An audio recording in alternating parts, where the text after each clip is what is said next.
my second phone. Gba kíní ẹ̀ lọ́wọ́ ẹ̀ kó wọn fi ṣe transaction.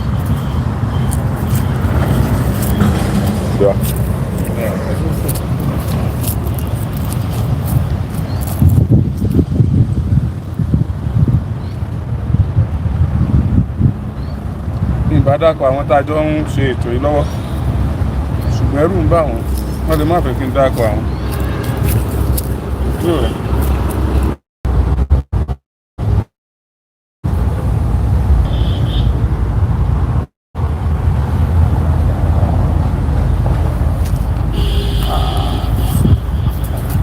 Wọ́n máa ń stream mi rò pé wọ́n máa ń share YouTube wọ́n máa ń share wọ́n copy link yẹn wọ́n share ẹ jẹ́ bá mi share dáadáa mo fẹ́ ká pọ̀ dáadáa ọ̀rọ̀ Timothy ni mo wá sọ lórí tí mo tún gbọ́ ó yà mí lẹ́nu ó dẹ̀ bà mí lẹ́rù gan òun láti sọ fún yín ní mo bóyá caption tí wọ́n kọ ó fa kó bà mí lẹ́rù o but nǹkan tó ṣẹlẹ̀ báyìí bà mí lẹ́rù gan.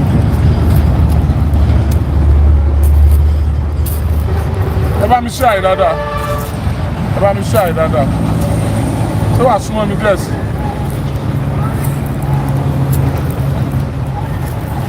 Ẹ bá mi share dáadáa ẹ jọ̀ọ́ torí Ọlọ́run ẹ bá mi share. Mi fẹ́ kí information yẹn kó sápamọ́ mo fẹ́ ká tètè kí gbogbo èèyàn tètè gbọ́ o tó tún ṣẹlẹ̀ lórí ọ̀rọ̀ Timothy wà láti tètè gbọ́ o because ọ̀pọ̀lọpọ̀ ń bi mí léèrè bóyá ó ti rẹ̀ mí tàbí bóyá àwọn kan ti dẹ́rù bà mí mi ò ṣe mọ́ dẹ́rù bà mí kò dẹ̀rẹ̀ mí mo jẹ́ pé dájà mi ò bá rí kò ń gbó bí àgbò mi ò bá rí kò kí ń kàn mi ò dẹ̀ ní sàn kankan fún yín tí ò bá jẹ́ nǹkan tó ṣẹlẹ̀ lórí ọ̀rọ̀ Timothy Olúwadámiláre ọmọ Adégòkè tí wọ́n gbẹ̀mí ẹ̀ ní hòtẹ́ẹ̀lì tó wà ní Ilé-Ifẹ̀ Hilton Hotel tó jẹ́ ti Dr. Abdulrahman Adédoyin Adégòkè. Timothy jẹ́ Adégòkè, Dr. Abdulrahman náà Adédoyin òun náà jẹ́ Adégòkè àbí wọ́n wò ní wọ́n fi wé tí ó ṣiṣẹ́ we don't know. Ní ọ̀sẹ̀ tó kọjá precisely ọjọ́ Saturday já wọ́n kó àwọn team of lawyers kan jọ ní Òṣogbo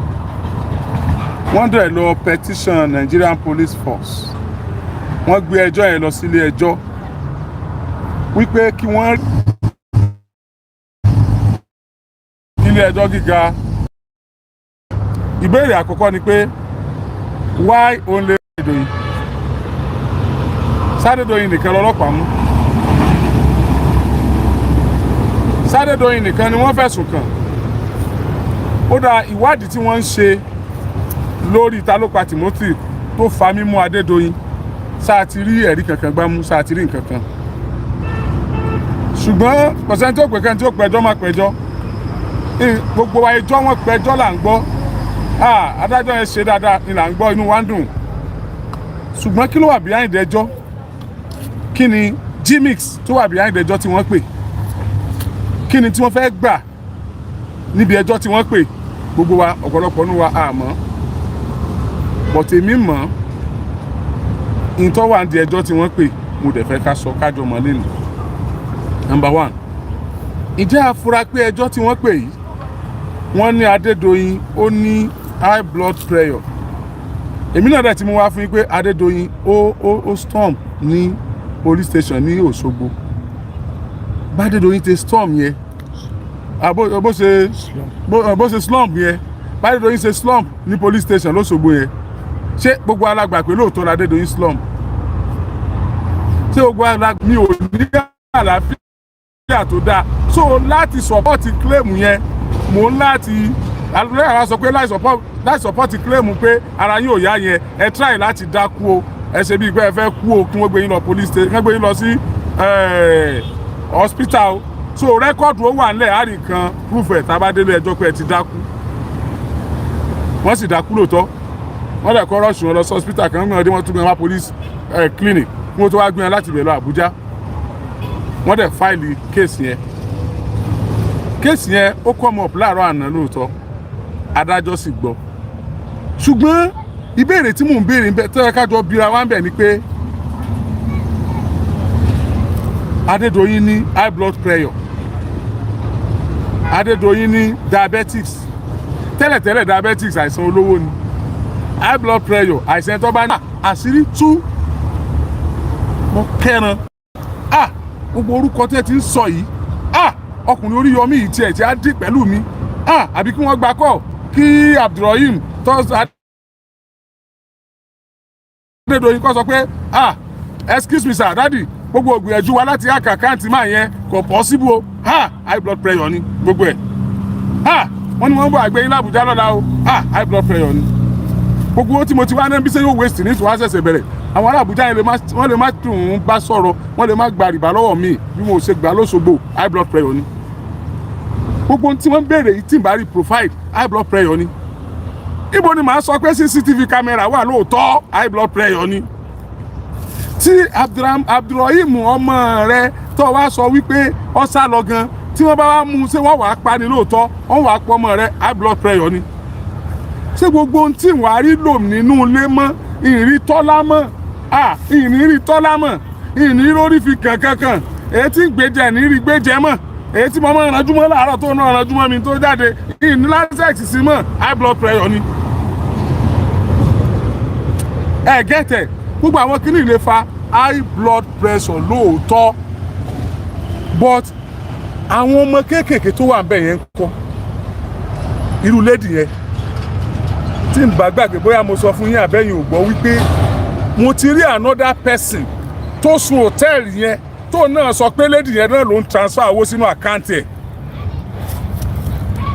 they don't have POS in that hotel another person obìnrin lẹ́ni yẹn òun náà transfer owó sínú àkáǹtì lady yẹn ẹ̀yin ọlọ́pàá mo mọ̀ pé ẹ ti rí àwọn nǹkan kan tẹ́ ẹ sọ fún wa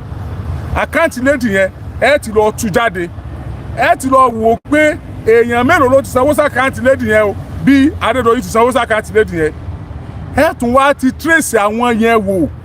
ẹ̀yin ọlọ́pàá àwọn tó sun hòtẹ́ẹ̀lì yẹn lọ́jọ́ yẹn mo mọ̀ pé ẹ ti wádìí wọn pé àwọn dà tẹ́ ti rí nínú wọn tẹ́ mú wọn tí wọ́n ó ṣàlàyé tójú wọn rí láàrin òru ẹ̀yin ọlọ́pàá ayé yín ò ní bàjẹ́ mo mọ̀ pé ẹ tún ti béèrè kí ni CCTV yẹn again ẹ̀yin ọlọ́pàá ayé yín ò ní bàjẹ́ kọ́ọ̀lù ọ̀gá Adédoyin kọ́ọ̀lù ọ̀gá fà tó mú fóònù Timothy lọ ìlú wo ló mú lọ ná. Èjìgbò kọ́ọ̀lù ọ̀gá fà tó mú fóònù Timothy lọ Èjìgbò ẹ ti yẹ̀ wò kọ́ọ̀lù ọ̀gílẹ́dì yẹn ẹ ti yẹ̀ wò kọ́ọ̀lù ọ̀gá Adédoyin ẹ ti yẹ̀ wò ẹ̀yin ọlọ́pàá mo mọ̀ yín dáadáa mo mọ̀ pé mo mọ̀ pé ṣe yẹn ẹ jọ ẹ ṣe fún wa náà mo mọ̀ pé tí ń ṣe ẹ tí ìgbé resort jáde ni mo mọ̀ pé tí ń ṣe I don't know èmi ò mọ̀ pé resort autopsy tún wa máa ń pẹ́ tó báyìí ibi tí mò ń lọ nìyẹn resort autopsy àárí resort autopsy kò jáde látọjọ́ yìí yóò jáde lọ́sẹ̀ tó lọ àárí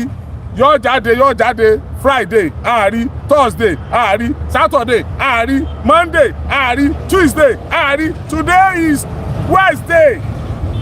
àárí resort autopsy Timothy from the reliable source resort autopsy Timothy ti d'Abuja tí ó bá sì ti d'Abuja ó ti dọ́dọ̀ ọlọ́pàá kí ló gbé resort autopsy Timothy ó ti dọ́dọ̀ ọlọ́pàá ẹ gbọ́ mi resort autopsy Timothy ti dọ́dọ̀ ọlọ́pàá àwọn family Timothy ò dẹ̀ rí resort autopsy wọn ò gbọ́ nǹkan kan pa ẹ̀ they were not briefed ẹ tí mo sọ autopsy doctor tí mo sọ autopsy kí ni wọ́n pè wọ́n. o wọn náà ti gbàgbé asọ́njò ní doctor náà gbogbo wọn tó bá ti rí kọ́ rán mi létí ní canalogy àbí nǹkan autology àbí nǹkan kí wọ́n pè wọ́n. nìkan autopsy result autopsy Timothy ó ti dọ́dọ̀ ọlọ́pàá àwọn ẹbí Timothy ọmọ tó wà nínú result autopsy till now pathologist Timothy pathologist àwọn family Timothy kó ṣàlàyé tó wà nínú result autopsy fáwọn family Timothy kò tí ì ṣàlàyé fún wọn pathologist family Timothy to travel out kí ló travel out lọ ṣe ní time yìí bóyá lọ bá àwọn ìbá family ẹ̀ sí ọdún kí ló ṣẹlẹ̀ sí autopsy ó ní wọn lè mọ̀ àbí kó interpret ẹ̀ fún tó ń bá fún wọn gan wọn lè understand it. So why do we employ you? Interpret it for us. Let us know what is there. Then any family náà tẹ́ bá dẹ̀ ti mọ̀ tẹ́ fẹ́ mọ̀ tell us. Tẹ́ bá fẹ́ ká ṣe nǹkan kan mọ́ lórí ẹ̀ tell us to go and sit down. Timothy family, if our problem is too much, just tell us to get lost. We will. Tell us to go away. You don't need us again. Timothy might be your family. Ó lè jẹ́ ẹ̀gbọ́n yín, ó lè jẹ́ àbúrò yín, ó lè jẹ́ ọmọ yín lónìí. Injury Timothy injury lórí gbogbo wa ni. It could be anyone tomorrow. Kò sẹ́ni tí ò lè jẹ́. Tani ò kí ń hotel. Tani ò kí ń travel. Ṣé ìta gbẹngbẹ la máa sùn ni? Àwọn ẹgbẹ́ olóòtẹ́ẹ̀lì Association of Hotel Owners ẹgbẹ́ olóòtẹ́ẹ̀lì wọ́n sọ̀rọ̀ níjẹta. Wọ́n ní àwọn ó suspend Adédoyin tó bá ṣe pé hòtẹ́ẹ̀lì Adédoyin ni Timothy kú sí lóòótọ́ ṣé ìwà òkè sá. Ẹ suspend Adédoyin tó bá ṣe pé hòtẹ́ẹ̀lì Adédoyin ni Timothy kú sí torí pé research yín wọ́n sọ fún yín pé wọ́n mú nǹkan kan lára Timothy káwa ó jẹ́ kí àwọn ọlọ́pàá ó ṣiṣẹ́ o kí káwa ọmọ preempt result investigation ọlọ́pàá o. Ó ti ń dùn yín àbí? What evidence do you need again? If you want to suspend him, does that bring back our brother's life? Does so to wà lórí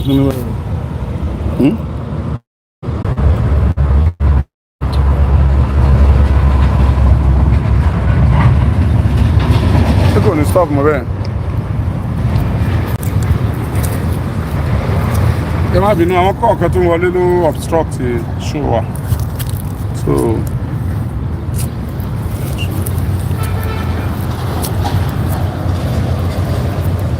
ó ti stable ní tí mo sọ bọ̀ àwọn tí wọ́n jẹ́ association àwọn tó ní hotel lórílẹ̀‐èdè Nàìjíríà ní South West dẹ̀ ni wọ́n ló lú ọmọ àbí nǹkan kíní kan àwọn tó sá lóòtẹ́ ó sọ pé alága wọn ó ní wọ́n ní wọn ò yọ páàtì kankan lára Timothy o ìgbà tí wọ́n wú jáde wọ́n ló complete kò sọ̀rọ̀ látọjọ́ yìí àgbọ̀ pín lẹ́nu rẹ̀ o bóyá wọ́n ti parí iṣẹ́ dé level kan náà fi sọ̀rọ̀ yẹn we need to know that pé wọ́n yọ kankan lára rẹ̀ wọ́n ló complete o torí pé ní tí ó ṣẹlẹ̀ ní hòtẹ́ẹ̀lì Adédoyin ó ti ń wú ọ̀pọ̀lọpọ̀ nǹkan lẹ̀ ó ti ń tú ọ̀pọ̀lọpọ̀ àṣírí ẹ̀yin náà sì mọ̀ wípé nínú yín àwọn aláburú pọ̀ ń bẹ now wọ́n ní wọ́n wú nǹkan wọ́n yọ nǹkan lára Timothy o tí result bá jáde tí àwọn bá find out pé hòtẹ́ẹ̀lì Adédoyin ni Timothy kú sí àwọn ó suspend ẹ̀ imagine mo wá bí léèrè pé kí lẹ need sir ẹ̀yin ẹgbẹ́ olólùtẹ́ẹ̀lì kí lẹ need tẹ́ ẹ̀ tí rí ṣé ẹ̀ tí ìmọ̀ ibi t'Adédoyin tí Timothy kú sí báyìí ẹ̀ rí ṣé ẹ̀ bá rí fídíò yẹn tẹ́ ẹ̀ bá rí kíní corpse Timothy bóyá kí n send ẹ̀ sí bóyá ẹ ní láti mọ̀ kẹ́ ẹ wá zoom kẹ́ ẹ wá wo aṣọ tí wọ́n fi wé Timothy kẹ́ ẹ wá rí i pé duvet hotel aṣọ hòtẹ́ẹ̀lì tí Timothy sùn sí tí í ṣe Hilton hotel aṣọ ẹ̀ wọ́n fi wé tí wọ́n fi lọ sí tí wọ́n fi lọ jùnú kẹ́ ẹ wá béèrè tó yẹ fẹ́ mọ̀ fact kẹ́ ẹ wá béèrè pé kí ló dé tí wọ́n fi edit lodgers book ṣé bẹ́ẹ̀ náà ṣe máa edit lodgers book láwọn hòtẹ́ẹ̀lì yín gbogbo nìyẹn tí wọ́n yọ orúkọ ẹ̀ kúrò ńbẹ̀ wípé kò sùn bẹ̀ tí wọ́n bá ṣe nǹkan kan wọ́n yẹn sọ fún wa sí pé àwa o káwa o àwa o káwa dákẹ́ o káwọ́ ọjà àwọn ọlọ́pàá ó ṣiṣẹ́ wọn tán o káwọ́ ọmọ sọ̀rọ̀ mọ́ o títí tí ọlọ́pàá fi ṣiṣẹ́ tán o títí tí a fi rí òkodoro o torí pé kinní kan ṣẹlẹ́dẹ̀ ń pàkọ́ o ìgbàsógóde èrò ọ̀wájà lójórí igun ọpá lọ́jà kàlàmọ̀gbọ́ ọyọ gẹ̀gẹ̀ lọ́rùn o fojú kó lè jọmọ yín pé bó jẹ́ pé ẹ lóòtẹ́ẹ̀lì jù bẹ́ẹ̀ lọ kò sí tọ́mọ yín ó ṣe tó bá sọmọ yín ló sunrú òtẹ́ẹ̀lì Adédoyin lálẹ́ ọjọ́ yẹn nítọ́ ṣẹlẹ̀ sí Timothy ní ọ̀ṣẹlẹ̀ sọmọ yín tó bá sí pé bẹ́ẹ̀ ni. Imagine ẹ̀rú bẹ́ẹ̀ náà because mo mọ̀ yín mo mọ̀ tẹ́ ń ṣe ẹ target wa ẹ rò pé ó ti balẹ̀ lára wa ẹ rò pé àríro mọ́ ẹ rò pé ó ti tán ẹ rò pé ojú wa ti kú òun bẹ́ẹ̀ nìyẹn so the next thing tẹ́ lè ṣe ni pé kẹ́ wá come up with a publication kẹ́ wá máa sọ ọ̀rọ̀ yẹn fún wa because what evidence do you need again? What evidence? Fine, o lè mọ̀ jáde Adédoyin ló pa mi ò sọ pé Adédoyin ló pa but what evidence do you need again sàyẹn ẹgbẹ́ olóòtẹ́ẹ̀lì wípé ọmọ yìí ẹni tó rí kọ́ pa inú òtẹ́ẹ̀lì yẹn iná ti pa. So what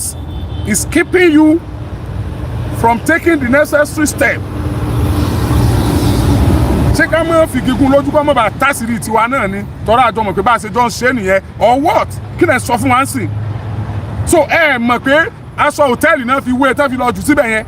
mọ̀ wípé wọ́n yọ orúkọ ẹ̀ kúrò nínú orúkọ àwọn tó sun òtẹ́ẹ̀lì mọ̀ wípé wọ́n wá dé òtẹ́ẹ̀lì wọ́n ní kò sun orúkọ ẹni tó jọ kò sun òtẹ́ẹ̀lì àwọn mọ̀ wípé ọlá Ọlọ́run ọlá wípé kò san cash la fi rí ẹ̀yin ò wá lè rò pé ọ̀pọ̀lọpọ̀ èèyàn ti sun bẹ̀yẹn tó san cash tí wọ́n rí mọ́tán wá síbòmíì bẹ́yìn ò bá gbọ́ àwọn kan wá láti Èrúwà níjẹta wọ́n wá dúpẹ́ wọ́n láwọn wá fún iṣẹ́ tá à ń ṣe mò ń fi gbogbo ẹnu sọ fún yín pé ọmọ Bongo l'Èrúwà another girl from this same Èrúwà ó lọ sí Odùduwà University 3 years ago ó kú wọn rókú ẹ̀wọ̀n rẹ̀ ní tìdísìn the same Èrúwà you care to know from the same Èrúwà ikú yẹn ló pa bàbá ẹ̀ wọ́n ń wọ́ ọmọ yẹn kiri ẹnu ẹni bàbá ẹ̀ kú sí ẹnu ẹni ìyá ẹ̀ kú sí Odùduwà University ló ń lọ ọ̀tọ̀ níbi tí wọ́n ń rò wọ́n ń ronú bẹ̀ rárá ọ̀tọ̀ níbi tí wọ́n ń wò wọ́n ti ẹ̀ wò bẹ̀ rárá aláwọn nǹkan tá à ń gbọ́ nígbà tọ́rọ̀ ìṣẹ̀lẹ̀ àwọn nǹkan tó ń dẹ́rù bà wá ni tó jẹ́ pé a náà ti ṣiṣẹ́ lórí ẹ̀ a gbọ́ wípé local government kan ó ti ẹ̀ involve bí kéèsì yẹn ṣe pẹ́ tó lóṣogbo ó di nígbà tán dé Àbújá tán wọ́n ní local government kan involve a gbọ́ pé DPO mọ̀ rẹ̀ ó ti ẹ̀ wà aware of anybody ìgbà tán dé Àbújá tán a mọ̀ pé DPO mọ̀ rẹ̀ ó wà aware ẹ jẹ́ ká continue investigation wa ẹ̀yin ẹgbẹ́ olóòtẹ́ we are not disrupting any investigation from police báyìí pígbà tí kéèsì yẹn dé Àbújá mo dákẹ́ díẹ̀ mi sọ kankan torí pé to some extent mo wà comfortable the way tán ṣe ń ṣiṣẹ́ yẹn mo wá rí i pé níbi tọ́rọ̀ dé dúró sí gan àwọn Àbújá ò ready láti compromise wọ́n wá fẹ́ outsmart wọn l'Àbújá on the 19th of December don't be surprised Adédoyin might be released on self-recognition Adédoyin he may be released on self-recognition ní on the 19th of December tí wọ́n sún ẹjọ́ yẹn sí ẹ wá gbọ́ mi dáadáa kí ló mú autopsy fly lọ sí Àbújá àbí don't let me mention Àbújá kí ló mú autopsy fly lọ sí ọ̀dọ̀ àwọn ọlọ́pàá láì jẹ́ wípé family Timothy wọ́n mọ̀ sí autopsy till now àbírọ́ ni sọlọ́pàá ò ti lọ autopsy kí ló dé tí autopsy táwọn family Adédoyin ò mọ̀ sí autopsy till now àwọn náà ṣàgbé pathologist tiwọn náà wà lọ́jọ́ lọ kí ló mú pathologist wọn travel láì jókòó pẹ̀lú family yẹn kó analyse nǹkan tó ṣẹlẹ̀ gangan fún wa ní terms tá a máa understand. Number one wọ́n lè máa threaten ẹ̀ kó dẹ̀ travel number one nìyẹn o number two ẹ má jẹ́ n sọ number three mo gbé yẹn náà mi number four I reserve my comments mo ní di mẹ́rin kan bọ̀ mo sọ wà ń bẹ̀ wọ́n lè máa threaten pathologist tó jẹ́ ti family Adédoyin and family Timothy it is possible bóyá ẹni ẹlẹ́ni kò fẹ́ fojú sunkún kò fẹ́ sọ ìyàwó ẹ̀ dópó kò fẹ́ káwọn ọmọ òun dọmọ aláìní bàbá bóyá ló fi travel why travelling now àárí o ti travel out ó wá lè jẹ́rọ́ bóyá wọ́n sọ bẹ́ẹ̀ fún ẹ̀gbọ́n Timothy ni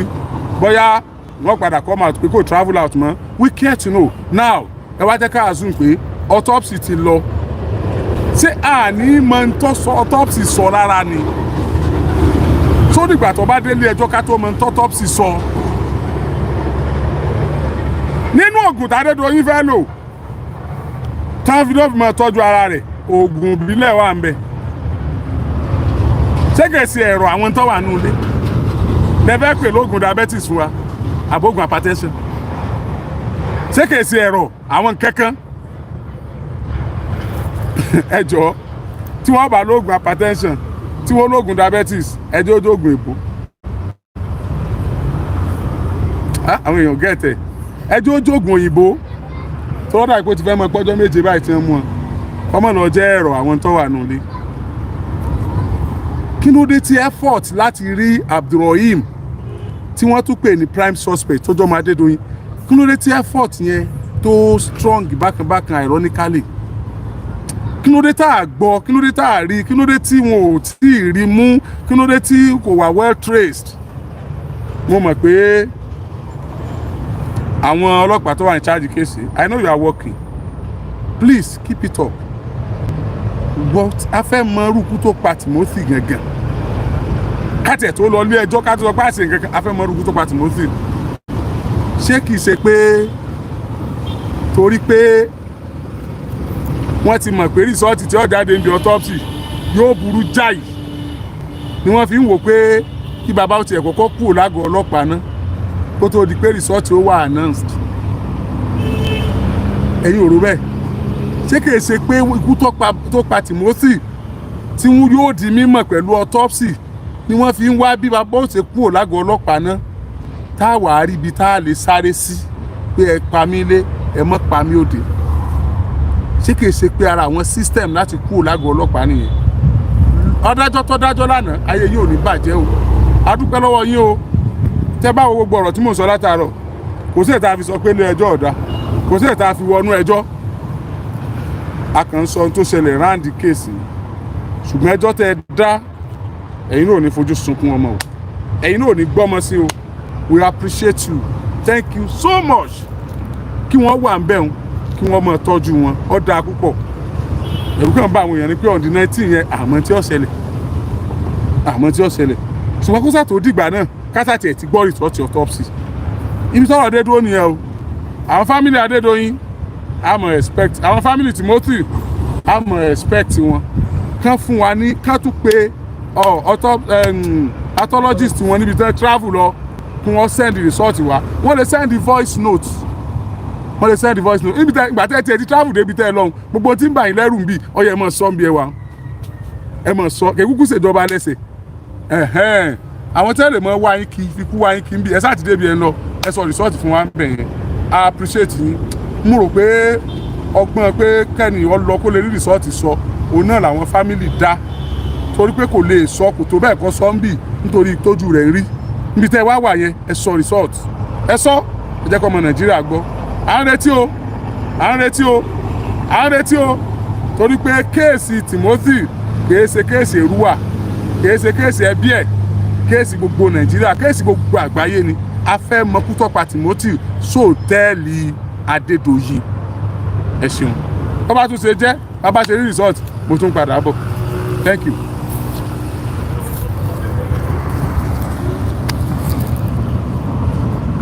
mélòó ló wò tán? 577.